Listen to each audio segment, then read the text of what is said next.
Bonjour à tous, bienvenue dans ce nouveau cas clinique. Donc aujourd'hui, le patient se nomme Monsieur Ashraf Riyad. C'est un patient de 43 ans, originaire de Tunis. Il a des antécédents de paludisme en 2006 traité au Cameroun dans le cadre d'un voyage professionnel. Il est admis le samedi 19 juillet 2014 pour les motifs de fièvre depuis 5 jours déjà. Donc il est ingénieur, il effectue fréquemment des voyages en Arabie Saoudite et au Cameroun. Donc il faut savoir qu'il y a des notions de prise de mifloquine en 2003 et 2004 dans le cadre de la chimioprophylaxie, et il a également arrêté la mifloquine à cause des effets secondaires derrière. Donc il n'y a eu aucun contact avec les animaux et pas de consommation de lait. Ensuite, concernant l'historique de sa maladie, donc les fièvres durent déjà depuis 4 jours. La température lors de l'admission elle était entre 39 et 40 degrés chez Monsieur Ashraf. Il présentait des courbatures, céphalée frontale, vomissement. Donc sans oublier, toujours on rappelle la notion de voyage au Cameroun, une semaine avant l'apparition de la fièvre. Pas d'asthénie, pas de diarrhée. Concernant l'examen physique, donc la température était de 39 degrés, la tension artérielle était de 12/8, fréquence cardiaque 110 battements par minute, fréquence respiratoire elle était de 16. Donc absence de syndrome méningite, etc. Donc quel est selon vous le diagnostic à évoquer? Donc là vous avez 5 choix: fièvre typhoïde, virose, léishmaniose viscérale, paludisme ou méningite. Donc à ce stade vous pouvez déjà avoir au moins une suspicion de pathologie. Voilà, une suspicion de diagnostic a déjà posé premièrement. Ensuite, donc, quel est le diagnostic à évoquer? Voilà, donc, il y a 3 que nous pouvons retenir à ce stade: soit une virose, soit le paludisme, soit la méningite. Donc là, il s'agit de notre échantillon de diagnostic que nous pouvons retenir là. Après, bien évidemment, il y aura d'autres informations qu'on va présenter et à partir de là, on pourra maintenant avoir le diagnostic le plus précis. Donc, quel examen complémentaire demandez-vous en urgence? Donc, premièrement, une NFS, soit une sérologie virale, soit une CRP, goutte épaisse frottée, ou bien une ponction lombaire. Donc, les examens demandés, on a premièrement la NFS, en 3 la CRP, en 4 la goutte épaisse, le frottis sanguin, ou le frottis, ou même les deux, en 5 une ponction lombaire. Donc, voilà les résultats de notre NFS. Le globule registré à 4900. L'hémoglobine c'était les 15,4, les plaquettes étaient à 105 000.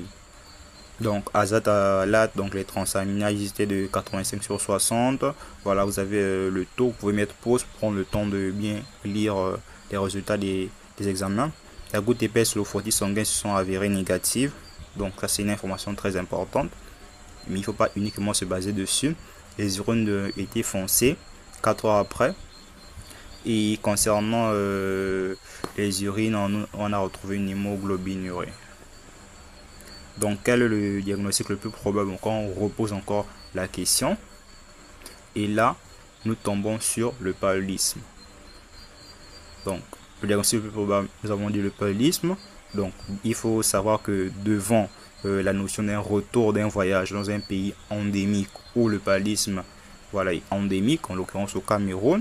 Voilà, antécédent de paludisme également, c'était mentionné. La présence de fièvre, d'hémoglobinurie, on suspecte en principe un paludisme. Pour nous, il s'agit d'un paludisme jusqu'à preuve du contraire, malgré que la goutte épaisse et le frottis soient revenus négatifs. Donc, quelle est votre conduite à tenir? Donc, soit refaire la goutte épaisse et le frottis, 2. Refaire la goutte épaisse et le frottis et débuter immédiatement un traitement, soit débuter le traitement sans faire le bilan, ou surveiller le patient uniquement, ou même encore alerter l'équipe de réanimation. Donc, vous, que ferez-vous? Donc, il y a 2 choses principales à faire. Premièrement, refaire la goutte épaisse et le frottis et débuter immédiatement un traitement, et alerter l'équipe de réanimation. Donc, l'examen, il faut savoir et à noter que l'examen de frottis et de goutte épaisse n'écarte pas, que s'ils sont négatifs, ça n'écarte pas le diagnostic de paludisme. Un examen opérateur est toujours dépendant. Donc, quels sont les signes de gravité chez ce patient? Donc, vous avez le choix entre les vomissements, la thrombopénie, les céphalées, l'hémoglobinurie ou la chimioprophylaxie du fait qu'elle a été arrêtée. Donc, les signes de gravité chez le patient, nous allons retenir l'hémoglobinurie. Quel autre signe de gravité doit-on chercher? Donc ça, c'est à vous de le voir.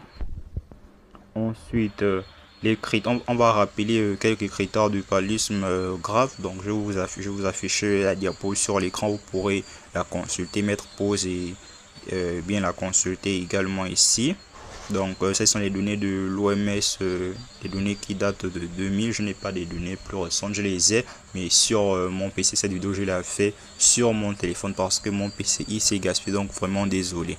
Donc ici on part depuis les troubles de la conscience jusqu'au collapsus circulatoire.